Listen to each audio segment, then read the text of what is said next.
Hello everyone and welcome back to another episode of Queen's Park for Life. I am your host Glenn Marshall.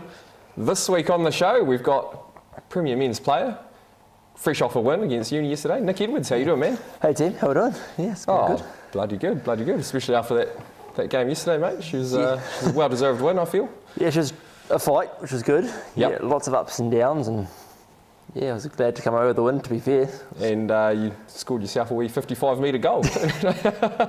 I definitely wasn't aiming for the goal. I'll take it. And yeah, it was.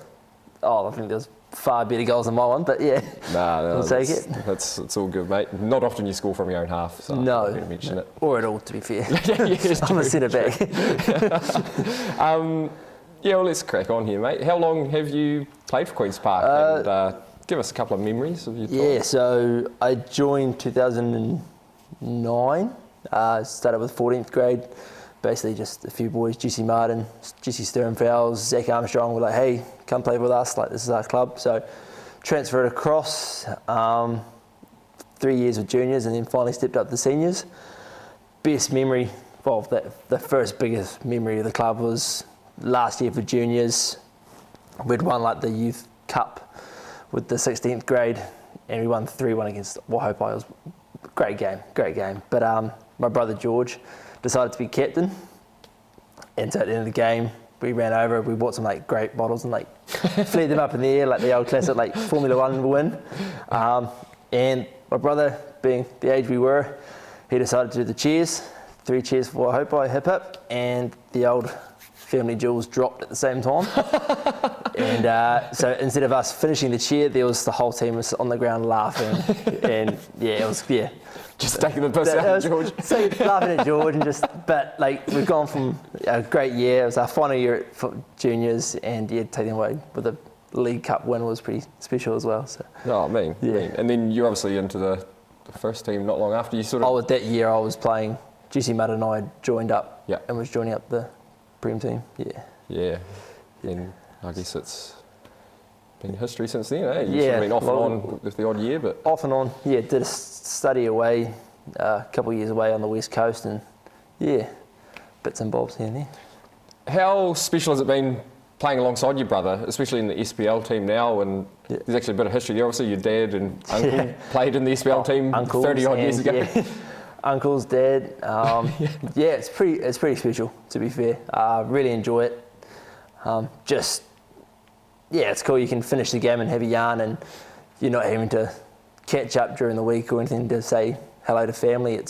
They're always involved, or you see them at trainings. You see them at training on Tuesdays. The folks come down to watch the games on Saturdays, so you're always saying hello, which is nice. But then, George's just fantastic. Was it something you ever spoke about when you were a bit younger? Like, man, it'd be cool to play in the high league with each other. Oh, just because obviously not that far apart. Is it 2 years? 2 years, 18 months or something. Yeah, it was classic young brothers growing up, kicking balls at each other. We'll try to play for the Premier League. Bit of banter and things like that. But it was just fun. We never really thought we'd play top football. I'd left and went and studied, and George progressed to higher levels, which is fantastic. But yeah, playing where we are now is awesome. Just having him behind me or beside me makes my game easier, to be fair. And you're both having really good seasons too, I think. Yeah, which, definitely needs pointed out. Oh, it's great. Yesterday, like having they were playing those long balls over top, and all you hear is George coming, and you're like, okay, I'm ducking and getting out the way. So yeah, it's kind of nice having him out there and just controlling the game. Yeah. Season's going well so far. Yeah, for sure. Hopefully we can a few more wins. So obviously you've been around the club a fairly decent amount of time. Yeah. Who would be sort of 2 or 3 people that comes to mind for you that have probably been like the most influential for the club? Most influential. I think straight away Corey Johnson. He was coaching at the time when I was 15. I was 15 years old when I joined the Donald Gray team, and he was coaching, and he brought myself and Jesse Martin up to the team and made us comfortable and welcome.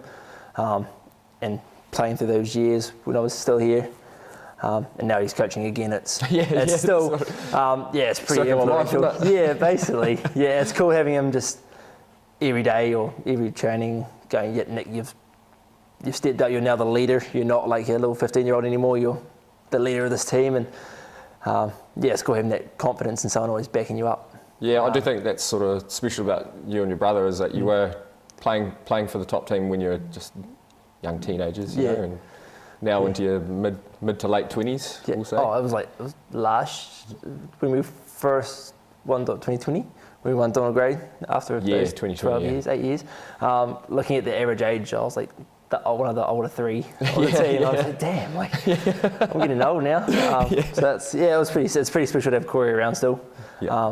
He's just been amazing for this club and the team we've got, and he's coached all the younger boys as well, like Spinny, Cam, and all those younger boys. He's just been around the whole club. No, I don't think you'd get any arguments with anyone with Corey being your number one pick there, mate. The other one, would be Tom Kent. He was like coming into that first team. He was starting centre back. I was playing centre mid for juniors and then transferred into the centre back role. But having him there and just sort of guiding me through how to play top league football at such a young age was really impressive and really cool to have. And ironically, he's back. He's still playing again, exactly. So it's cool having him back, and just he's still got that mentality and the experience to just help those younger players and myself, and so he was quite special to have at the time, being a 15, 16-year-old. Awesome.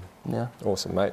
What do you personally? What were you sort of looking to get out of this season, and where do you think we can or sort of should finish now that we've sort of got a few results under the belt? I personally just love playing football. It's good to hang out with a bunch of lads and kick a ball. Obviously, the key is to stay in the league, if not challenge for that Southern League or whatever they call it up in the Christchurch department. But the key for the season is just maintaining and scoring goals, maintaining the competition, and set our standards higher than what we had previously. That first game of the season was cool. It was an eye-opener. We won. It was great. And then the next couple we sort of fell down. I think we were a bit complacent. Yeah. And now we've finally gone, okay, we've got to step up and play football. And yesterday we started doing that, and players are starting to figure out how we should be playing. It's working. Yeah, which is great. It definitely is in recent times. I think is that back-to-back 4-2 wins, is it? Was Green Island your last game? Green Island with the week off. Last league game, wasn't it? Yeah. This is a question that I've been hounded to ask you, to be fair. How do you deal with Biggin's sideline banter, mate? Of course you had this question. So for everyone out there, you just you grew up with it. You just, from day one, you were being bettered, basically, from the sidelines. But it's always, you get used to it. I guess, has it just sort of become like a white noise for you?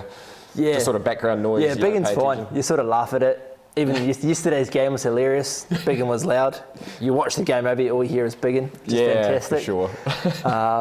But growing up, there was words like he was yelling composure, and you're like, I don't even know what that means. So you just, the little things like that. I'm 14, what's composure mean, dude? Exactly.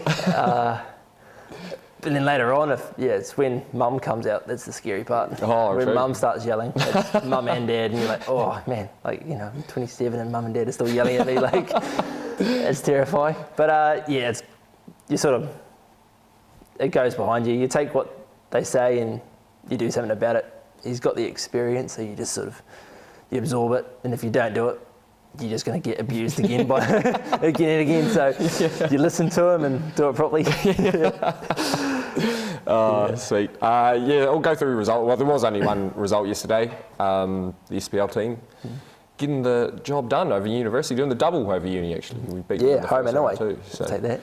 With a 4-2 win, it was 2-1 at half time, I believe. Jason opened the scoring fairly early, wasn't it? Within 5 minutes. Little chip over the keeper. It was just what we'd done at training was just we press high, and Jason took advantage of that horrible centre back they have and did it. Yeah. He had a sort of rough start, didn't he? Getting the old red card on his first game, and it was a bit hard on weeks off after that. But he's worked his way back into the squad quite well, and he's doing the job in the last few weeks for sure, isn't he? Yep.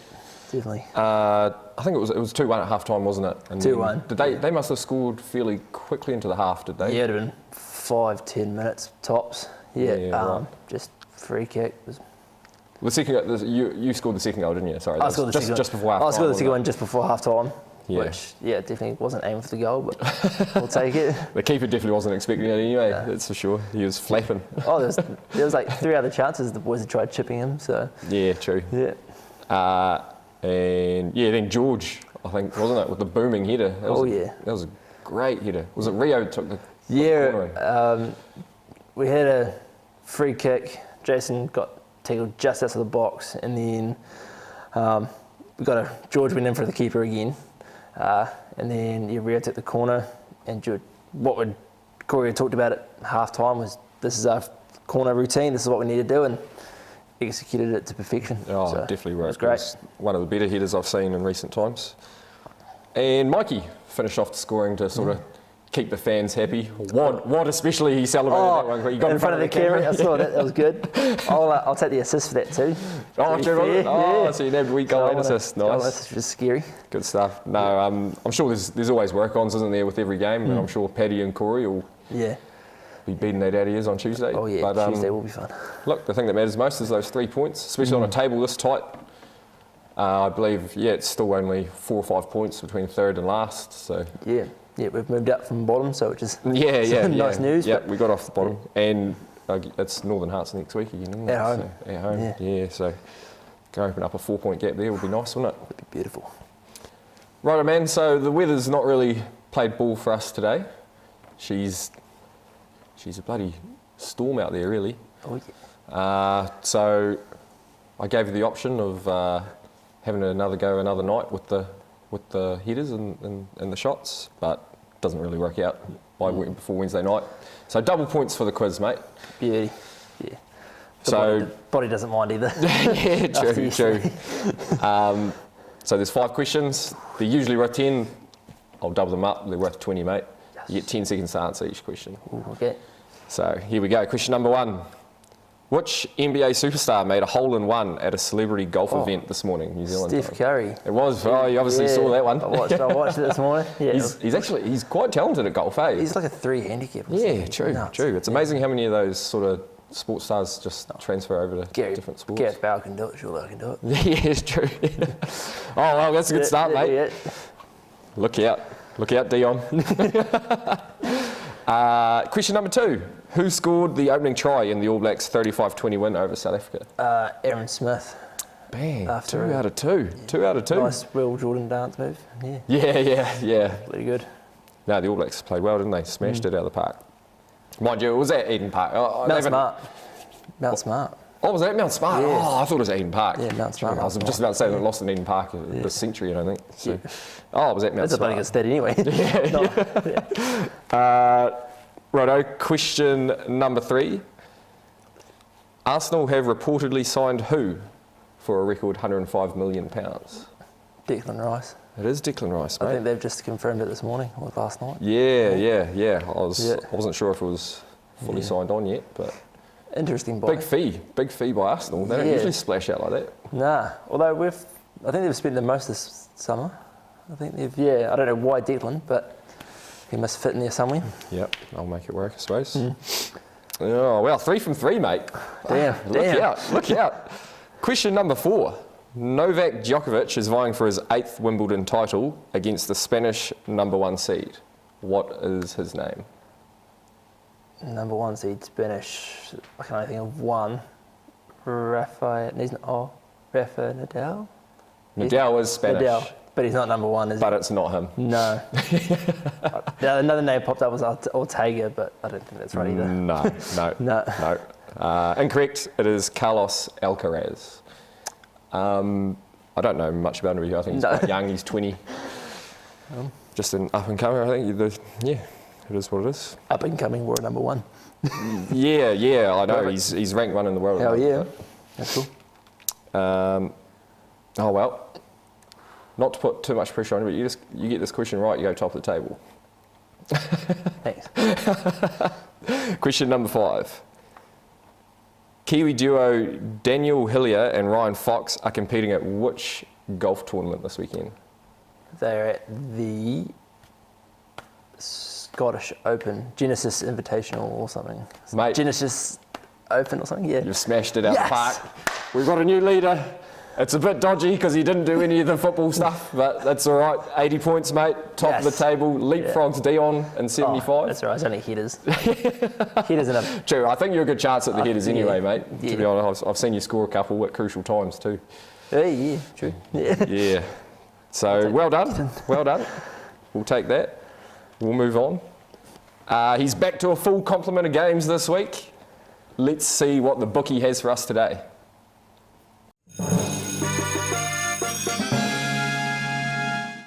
Welcome to another edition of Burgie's Bookies. First match this week from the Southern Premiership, Queen's Park versus Northern Hearts. Form line. Queen's Park beat Uni 4-2 last week and Northern Hearts lost 4-1 to Roslyn last week. Odds are Queen's Park $1.75, draw $3.30, Northern Hearts $5. Donald Gray qualifier. Queen's Park versus Old Boys Reserves. Form line. Queen's Park beat Thistle Reserves 3-0 last week, and Old Boys Reserves lost 5-0 to Old Boys Prems last week. Odds are Queen's Park $1.05, draw $5, Old Boys Reserves $10. Colt Cup, Queen's Park versus Thistle. Form line, Queen's Park beat Old Boys 2-0 last week, Thistle beat Winton 4-1 last week. Odds are Queen's Park $1.01, draw $10, Thistle $20. Please gamble responsibly.